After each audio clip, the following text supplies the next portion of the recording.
ይሄ መጽሐፍ ሲጻፍ በጣም ኮንቨርሴሽናል የሆነ ነው። ወይም ደግሞ አንድ ሰው በጣም ስለሚወደው ነገር ለጓደኛው ሲነግረው የራሱ ፍቅር እንዲጋባበት አድርጎ እንደሚነግረው አይነት አድርጎ ነው የጻፈው። ቅዱስ ጳውሎስንና የቅዱስ ጳውሎስን መጽሐፍት አለማወቅ ሌሎቹን የሐዲስ ኪዳን መጻሕፍት እንደታተመ ደብዳቤ ያደርጋቸዋል ይላል። ይሄ ምን ማለት ነው? ሌሎቹ የሐዲስ ኪዳን መጻሕፍት አንድምታቸውን እንደው ፍቻቸውን የሚያገኙት አብዛኞቹ በቅዱስ ጳውሎስ 14ቱ መልእክታት ይሆናል ማለት ነው። ቅዱስ ጳውሎስ በመጨረሻ ሊሞት ባለባቸው ሰዓት በፍጹም ራሱን ባዶ በማድረግ ነበር እንደ ክርስቶስ ልክ ራሱን ፍጹም ሰጥቶ በፍጹም መታዘዝ ነበር ማለት ነው። ፍቅር ፕሮግሬሲቭ ነው። ፍቅር በጣም ፍጹም መጣበቅ ያለበት ምንም አይነት ኢንተርቫል የሌለው ነው። አንዴ ተሰጥቶ የሚቆም አይነት ነገር አይደለም። ፍቅር የሚኖር ነው፣ የሚታደግ ነው። ምክንያቱም ፍቅር ህይወት ነው፣ ፍቅር ክርስቶስ ነው። ቅዱስ ጳውሎስ የኖረው እያንዳንዱ ቀን ይሄንን በመጨረሻው በሞቱም ሰዓት የኖረው ይቺን ህይወት ነው ማለት ነው። ሌላው እግዚአብሔር ቅዱስ ጳውሎስን የወደደው በተሰየፈለት ጊዜ ወይም ደግሞ በሞተለት ጊዜ አይደለም። ቅዱስ ጳውሎስ ገና በአሳዳጅነቱ እያለ ነው እግዚአብሔር የወደደው። ምክንያቱም አንድ ክርስቲያን እግዚአብሔር የወደደኝ ንጹህ ስለሆንኩ ነው አይልም፣ ስለሚወደኝ ያነጻኛል ነው የሚባለው። እና ቅዱስ ጳውሎስን የወደደው እግዚአብሔር ምንድነው ማለት ነው? ገና አሳዳጅነቱ እያለ ወይም ደግሞ ገና በብሉይ ኪዳን ያለው ቀናይነቱ እያለ ነው ማለት ነው። ሊቀ ካህናቱ ስለምትደብ ሲነሳ ቅዱስ ጳውሎስ እዚህ ጋር ሲያፈገፍግ እናያለን። ሊቀ ካህናት መሆኑን ባላውቅ ነው እንጂ በህዝብ አለቃ ላይማ ክፉ ቃላት ትናገር ተብሎ ተጽፏል ብሏል። እና ይህም ማለቱ ማለት ነው አሁን ላለነው ክርስቲያኖች ካህናት ላይ ምንም አይነት ጥፋት ቢያጠፉ እንኳን ቀጥታ እነሱን ኮንፍሮንት ማድረግ እንደማንችል ወይም ደግሞ መናገር መሳደብ እንደማንችል የስድብ ቃል መጠቀም እንደማንችል ምንድነው ህግ እየሰራልን ነው ማለት ነው ቅዱስ ጳውሎስ እዚህ ጋር ገና በመግቢያው ላይ ጸሐፊው ይሄን መጽሐፍ ልጻፈው አልጻፈው እያለ ከራሱ ጋር ያደረገው ሙግት እናያለን። ኦነስትሊ ስፒኪንግ ከኔ ፖይንት ኦፍ ቪው ይሄ መጽሐፍ ስለተጻፈ በጣም ደስተኛ ነኝ። ምክንያቱም ከረንትሊ በእኛ ዘመን በጣም ሰፊ የሆነ ሊትሬቸር ጋፕ አለው። ይሄንን ሊትሬቸር ጋፕ ለመሙላት ጸሐፊያንና ክሪቲካል አናሊሲስ የሚሰጡ ሰዎች በጣም ያስፈልጉናል።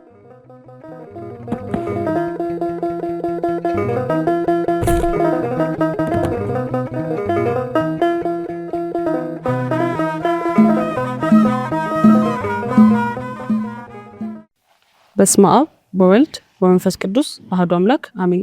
በዛሬው የመልዕል ቡክ ሪቪው የዳሳችን መዳረሻ ያደረግነው የዲያቆን አቤል ካሳሁንን ቅዱስ ጳውሎስ የሚለውን መጽሐፍ ይሆናል። አብራችን ቆዩ። ይህ መጽሐፍ በ2017 ዓ.ም የታተመ ሲሆን በውስጡ 6 ምዕራፎች አሉት። በእነዚህ 6 ምዕራፎች ውስጥ የሐዋርያው ቅዱስ ጳውሎስን ሕይወት በነገረ መለኮት መነጽር እንቃኝበታለን። ጸሐፊው ከዚህ በፊት 3 መጽሐፎች ያሉት ሲሆን ይህኛው መጽሐፍ ከሌሎቹ የተሻለ ጥልቀት ያለው ሆኖ አግኝቼዋለሁ። ፐርሰናሊ ከገጽ ሽፋኑ ስነነሳ ስትራይኪንግ የሆነ ፒስ ኦፍ ዲዛይን ያለው ነው። ምክንያቱም የእያንዳንዱ ሲምቦሊክ ኤሌመንቶች ዌይት አላቸው። ሁሉም ከከለር ፓሌቱ መነሳት እንችላለን። ቴክስቸሩን እና ያለን ኢቨን የተጠቀሙ ስዕል ድረስ ሄደን ማየት እንችላለን ማለት ነው። ከከለሮቹ ስንነሳ ወይም ከከለር ፓሌቱ ስንነሳ የተጠቀመው የቀይ ቀለም ወይም ደግሞ ማሮን የሚባለው አይነት ቀለም የቅዱስ ጳውሎስን ሰማዕትነትና ትራዲሽናሊ በትራዲሽናል ደግሞ አይኮኖግራፊ የመንፈስ ቅዱስን እሳትነት የሚገልጽ ነው። ሁለተኛው የተጠቀመው ቀለም ሻዶዊ የሆነ ጥቁር ነው ወይም ደግሞ ጥላነት ያለው ጥቁር ነው። ይሄም ቅዱስ ጳውሎስ ላሳለፋቸው ፈተናዎች እንደ ምሳሌነት መጠቀም የምንችለው አይነት ነው። ሶስተኛ ቴክስቸሩ ማየት እንችላለን። ቴክስቸሩ ልሙጥ የሆነ ወይ ደግሞ ፍላት የሆነ ሰርፌስ አልሰጠውም። የድሮ ይሄ የሪሊክ አይነት መልኩ ውበት ይሰጠዋል ማለት ነው። ሌላው የተጠቀመው የቅዱስ ጳውሎስ ስዕል በጣም ሃምብል የሆነና ኮንተምፕሌቲቭ የሆነ ሉክ ለቅዱስ ጳውሎስ ሰጥቶታል።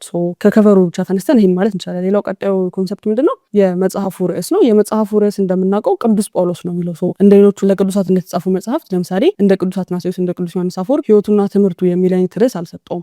ጀስት ቅዱስ ጳውሎስ ብቻ ነው የሚለው። ይሄ ምንድነው?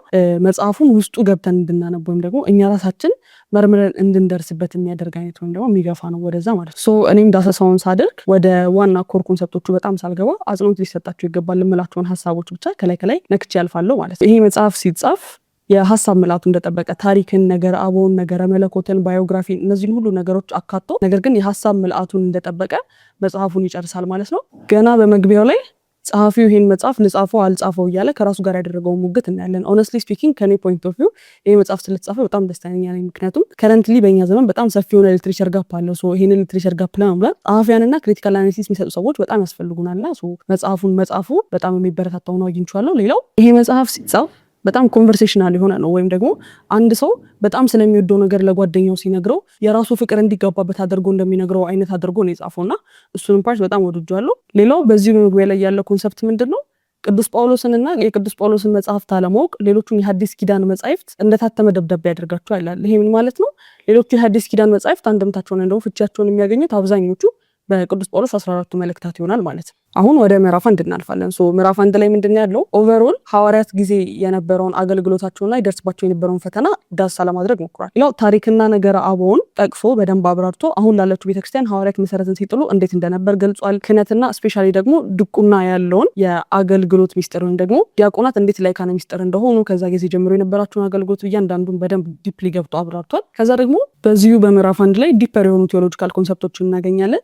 ለምሳሌ ያክል የዲያቆን እስጢፋኖስን ሞት በሚያብራራበት ጊዜ የሰውን ልጅ በእግዚአብሔር ቀኝ ቆሞ አያለው ያለበት እንትን ላይ በቀኙ ቆሞ ማየቱ ወይም ደግሞ ክርስቶስን ቆሞ ማየቱ ሚስጥራዊ ፍቺውን ከቅዱስ ዮሐንስ አፈወርቅ ፍሬምወርኩን ይወስድና ሲያብራራው እናገኛለን። እዚህ ጋር ቆሞ መታየቱ ምንድነው? ክርስቶስ በዕለተ ዓርብ በፈጸማት ቤዛነት የከፈተውን መንገድ ሲያመለክተው ነው ይለናል ማለት ነው። ይሄኛው የቅዱስ ዮሐንስ አፈወርቅን ፍሬምወርክ ተጠቅሞ ለራሱ አድርጎ ትርጓሜን የሰጠበት መንትን ነው ማለት ነው። በቀጣዩ ምዕራፍ ላይ ስለ ቅዱስ ጳውሎስ አኗኗር፣ የኑሮ ሁኔታ፣ አስተዳደግ፣ ትምህርት ለእያንዳንዱ ነገሩ ጀነሪክ የሆነ ሀሳብን ሊሰጥ ሞክሯል። ሐዋርያው ያለፈባቸውን የትምህርት ጊዜያት መምህሩን ሳይቀር ጠቅሶ የዘር ሐረጉን ጠቅሶ የነበረበትን የሄደበትን የኑሮ ህይወት እንዳለ ፕሪንሲፕሎቹን ጠቅሶ በደንብ አብራርቶታል ምዕራፍ 2 ላይ ማለት ነው። ኢቭን የቅዱስ ጳውሎስ የግል ህይወት ላይ ሳይቀር በደንብ እየገባ ያብራራበት ምዕራፍ ነው። በምዕራፍ 3 የቅዱስ ጳውሎስን የድሮ ህይወትና የአጠራር ሁኔታ በደንብ አብራርቶ በብሉይና በሐዲስ ኪዳን የነበረውን ለአገልግሎት ያለውን ተነሳሽነትና ለእግዚአብሔር ያለውን ቀናይነት በደንብ አብራርቶታል ማለት ነው። ይሄ ማለት የድሮ ህይወቱን የቅዱስ ጳውሎስን ለምን ሜንሽን አደረገ ወይም ደግሞ ለምን መጥቀሱ አስፈለገ ይባል ቅዱስ ጳውሎስም ቅዱስ ሉቃስም የቅዱስ ጳውሎስን የድሮ ህይወቱን አልረሱትም። ለምን? አሁን ላለነው ክርስቲያኖች ከየትኛውም አይነት ውድቀታችን በኋላ በንስሐ መነሳት እንደሚቻል እንድናቅ የተስፋ ስንቅ እንዲሰጡን ነው ማለት ነው። ሌላው ቀጣዩ ኮንሰፕት ምንድነው? የሰው ልጅ ባህሪና ብርሃን እግዚአብሔር ያላቸውን ኢንተራክሽን በቅዱስ ኤፍሬም መነጽርነት ተጠቅሞ ወይም ደግሞ የቅዱስ ኤፍሬም ፍሬምወርክ ወስዶ በደንብ ማብራራቱ ነው። ቀጣዩ ቅዱስ ጳውሎስ በመጠራቱ ጊዜ ብርሃን እግዚአብሔርን አይቶ አይኑ መጥፋቱን ከሙሴ ጋር አነጻጽሮ ገልጦታል። ወይም ደግሞ ሙሴ ብርሃን እግዚአብሔርን አይቶ አይኑ አይደለም የጠፋው፣ ሙሴ ማብራት ነው የጀመረው። ይሄ ምንድነው? ቅዱስ ጳውሎስን ገና መንገዱ ገና እንደሆነና የሚያጸናው እግዚአብሔር ከሱ ጋር እንዲሆን እንደሚያስፈልገው ልክ ለሙሴ እንደነበረው እግዚአብሔር ከሱ ጋር እንዲኖር እንደሚያስፈልገው ሲያጠይቅ ነው ማለት ነው። ሌላው እግዚአብሔር ቅዱስ ጳውሎስን የወደደው በተሰየፈለት ጊዜ ወይም ደግሞ በሞተለት ጊዜ አይደለም። ቅዱስ ጳውሎስ ገና በአሳዳጅነቱ እያለ ነው እግዚአብሔር የወደደው። ምክንያቱም አንድ ክርስቲያን እግዚአብሔር የወደደኝ ንጹህ ስለሆንኩ ነው አይልም፣ ስለሚወደኝ ያነጻኛል ነው የሚባለው። እና ቅዱስ ጳውሎስን የወደደው እግዚአብሔር ምንድነው ማለት ነው? ገና አሳዳጅነቱ እያለ ወይም ደግሞ ገና በብሉይ ኪዳን ያለው ቀናይነቱ እያለ ነው ማለት ነው። ሌላው በዚህ ምዕራፍ ያለው ትልቁ ኮንሰፕት ምንድነው?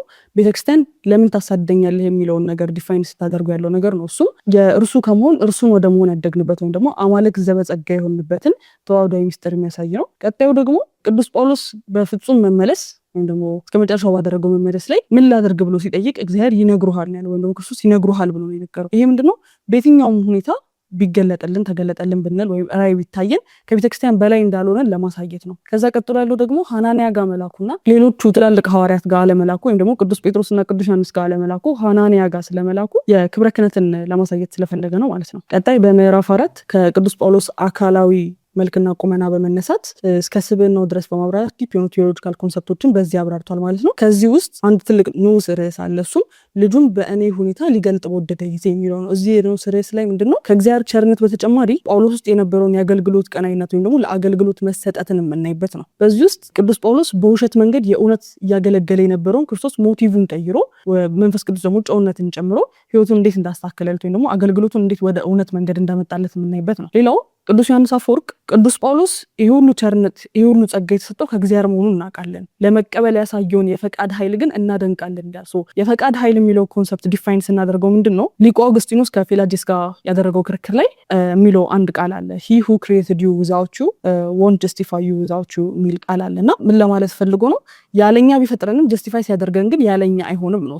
የኛ እጅ ላይ ነው ያለው መዳናችን ነው ኮንሰፕት ዋናው። እዚህ ጋር 3 ዋና ዋና ነጥቦች አሉ። አንደኛው አውት ኦፍ ዊል ወይም ደግሞ አውት ኦፍ የኛ ፈቃድ ክርስቶስ አስገድዶ ወደ እርሱ የሚያመጣን አይነት አምላክ አይደለም ነው። ሁለተኛው ደግሞ ኮንሰንት በጣም ሴንተር ወይም ደግሞ ኮር የሆነ ሀሳብ መሆኑ። ኮንሰንት ማለት ፈቃድ ማለት ነው።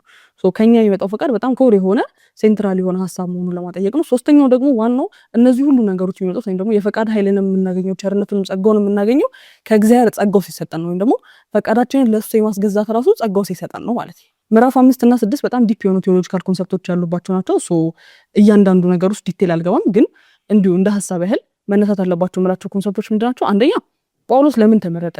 ጳውሎስ ለዚህ አገልግሎት ለዚህ ምልአት ላሉ አገልግሎት ክርስቶስ ለምን ጳውሎስን መረጠው? ሁለተኛ ነገር ጳውሎስ የአሕዛብ ሐዋርያ ሲባል ለምንድን ነው ማለት ጳውሎስን የአሕዛብ ሐዋርያ ያሰኘው ከነሱ ሳይድ መምጣቱ ነው ወይስ አገልግሎቱ ነው? ከዛ በኋላ ያለው እነዚህን ሁሉ ዲፋይን የሚያደርግበት ነው። ቀጣዩ ቅዱስ ጳውሎስ ጴጥሮስን መገሰጹ፣ ይሄ በጣም ዲፐር የሆነ ቴዎሎጂካል ኮኖቴሽን ያለው ነገር ነው። እሱም በኋላ እናነሳዋለን። አሁን እዚህ ጋር የምናነሳው ፖይንት ምንድነው? ዋናው ቅዱስ ጳውሎስ ያልሰበከው ወንጌል የሚል አንድ ንዑስ ርዕስ እናገኛለን እዚህ መጽሐፍ ላይ። ቅዱስ ጳውሎስ ያልሰበከው ወንጌል ማለት ከድሮ ከሐዋርያኑ አበው ጊዜ ጀምሮ እስከ 16ኛው ክፍለ ዘመን ድረስ በቅዱስ ጳውሎስ መልእክታት የተነሳ በጣም ብዙ መናፍቃንና በጣም ብዙ ጥያቄዎች የሚነሱ ይሆናል። ቅዱስ ጳውሎስ አንዴ ያኔ ጽፎ ለሁሉም መልስ የሰጠበት ነው ማለት ነው። ቅዱስ ጳውሎስ ያልሰበከው ወንጌል የሚለው ምንድነው? አንደኛ መልእክቱን ለራሳቸው እንዳሻቸው ነው ትርጉም ወይም ደግሞ ለነሱ በሚያመቻቸው ትርጓሜ በመስጠት እንዴት አድርገው ትዊስት እንደተደረገ እናያለን። እንደ ሲምፕል ሲምፕል ኤግዛምፕል እዚህ ጋር መጠቀም የምንችለው ምንድነው የሉተርን ሚራስ ነው። የሉተር ሚራስ ሰምሽኖች ምንድን ነበሩ? እዚህ ጋር አይሁድና አቂበ ሕግ ያላቸውን ሪሌሽንሺፕ ለራሳቸው አስዩም በማድረግ ወይም ደግሞ በሚር አሊጌሽንስ ብቻ ዲፋይንድ በማድረግ የሐዋርያውን ወይም ደግሞ የቅዱስ ጳውሎስን የሕግ ስራን በሚተችበት ሰዓት ለራሳቸው እንዲመቻቸው አድርገው መተርጎም ነው፣ ወይም ደግሞ በራሳቸው ትርጓሜ በራሳቸው አካሄድ መግለጽ መቻላቸው ነው ማለት ነው። ይሄኛው ምንድነው ቅዱስ ጳውሎስ የሕግ ስራ ሲል የአይሁዳውያንን ይሄ ብሔርተኝነታቸውን ደግሞ ኪዳኑ ለነሱ ስለሆነ የተሰጠው እግዚአብሔርን የነሱ አምላኮች አድርጎ የመሳል ሀሳብ ነበረ። እሱን ነው የሕግ ስራ እያለ የነበረው። በዚህኛው ሳይድ ግን የሕግ ስራ ተደርጎ የሚወሰደው የጽድቅ ስራዎች ናቸው። ከረንትሊ የኛ ቤተክርስቲያን የጽድቅ ስራ ብላ ብታስባቸውን ስራዎች የሕግ ስራ አድርጎ የመውሰድ አይነት እንትን አለ።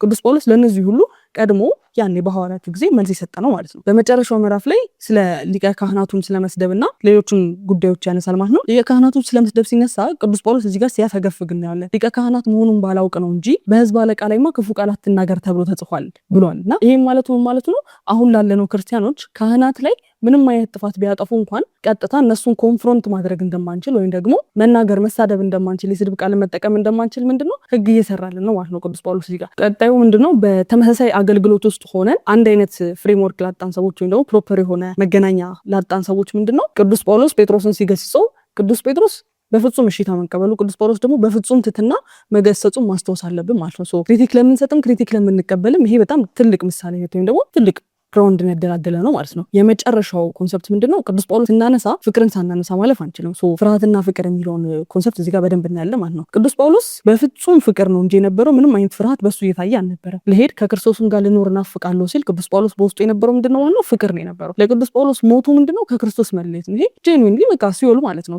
ለቅዱስ ጳውሎስ አንዱ የመጨረሻው ፍርሃቱ የነበረው ከክርስቶስ መለየቱ ብቻ ነው እንጂ ሞቱ ምንም አይነት ፍርሃት አልፈጠረበትም ማለት ነው። ቅዱስ ጳውሎስ በመጨረሻ ሊሞቱ ባለባቸው ሰዓት በፍጹም ራሱን ባዶ በማድረግ ነበር እንደ ክርስቶስ ልክ ራሱን ፍጹም ሰጥቶ በፍጹም መታዘዝ ነበር ማለት ነው። ፍቅር ፕሮግሬሲቭ ነው። ፍቅር በጣም ፍጹም መጣበቅ ያለበት ምንም አይነት ኢንተርቫል የሌለው ነው። አንዴ ተሰጥቶ የሚቆም አይነት ነገር አይደለም። ፍቅር የሚኖር ነው፣ የሚታደግ ነው። ምክንያቱም ፍቅር ሕይወት ነው። ፍቅር ክርስቶስ ነው። ቅዱስ ጳውሎስ የኖረው እያንዳንዱ ቀን ይሄንን ነው። በመጨረሻው በሞቱም ሰዓት የኖረው ይቺን ሕይወት ነው ማለት ነው። ቅዱስ ጳውሎስ የተናገረው አንድ ቃል አለ። ተመሰሉ ኪያይ በከመ አነ እምሰሎ ለክርስቶስ የሚል ቃል። ቅዱስ ጳውሎስ ይሄንን ቃል ሲናገር ክርስቶስን በፍጹም መምሰሉን ወይም ደግሞ ፍጹም ክርስቶስን መምሰሉን ቴዎሲሱን ሱታፊ አምላኩን ክርስቶስን መሳተፉን ያሳየበት አንድ ቃሉ ነው ማለት ነው። ትሕትናና ፍቅር ፍጹም አምዶች መሆናቸውን ወይም ደግሞ ዋና መሰረት መሆናቸውን ፒላር መሆናቸውን ያሳየን ማለት ነው ቅዱስ ጳውሎስ ነው። ትሁትም ነበር፣ ፍቅሩም ነበር። ቅዱስ ጳውሎስን አንስተን ፍቅርን ለማንሳት አንችልም። እንደ መጠቅለያ ያህል ይህንን መጽሐፍ በጣም ሪኮመንድ እናደርጋለን። ሁሉም ክርስቲያን ሊያነበው የሚገባ ነው። ይሄ የመጨረሻው ነው ማለት አይደለም። ስለ ቅዱስ ጳውሎስ ለመረዳት ይህንን መጽሐፍ አንብበን ብቻ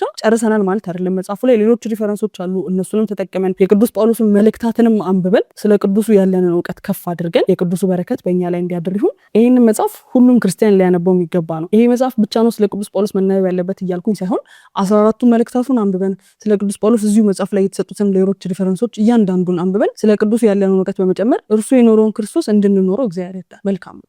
ወስብሐት ለእግዚአብሔር።